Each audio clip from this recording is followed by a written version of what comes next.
आवडते, तर ती आपण बनवून घेऊ. आता बघूया. अरबी लागणारे खोबरे, कांदा, टमाटर, 4 मिरची आणि आता त्याच्या चवीनुसार मसाले टाकू.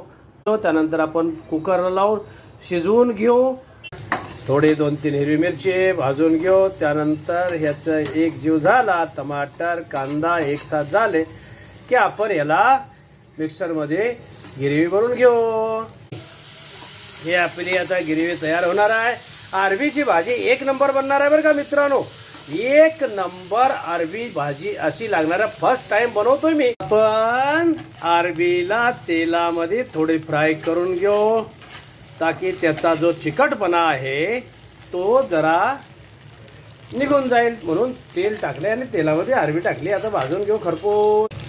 बघा सुंदर अशी ही अरबीची भाजी आता फ्राय झालेली आहे. त्याला काढून घेऊ आणि आपले मसाले फ्राय करून घेऊ. ही थोडं जिरं टाकलेलं आहे आणि आपण पहिले तेल टाकलेलं आहे म्हणून आता तेल थोडंसंच टाकून घेऊ आपण. जास्त काही तेल नको आहे.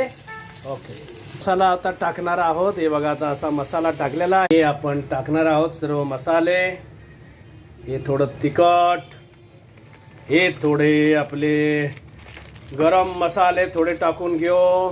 हे थोडे गरम मसाले आणि हे थोडा मालवणी मसाला आणि हे थोडं मालवणी मसाला टाकलाय.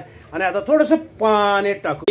बघा अरबी मस्त बघी आता अरबी टाकलेली आहे. आता त्यानंतर आपण थोडी मारू कोथिंबीर आणि हे अरबी अशी बनल्यानंतर आता आपण ह्याला काय करूया, कोथिंबीर टाकू आणि प्रत्येकाच्या ताटामध्ये वाढू. आता लगभग कोथिंबीर टाकलेली आहे आणि हे बघा आता अशा प्रकारे आपली भाजी तयार आहे.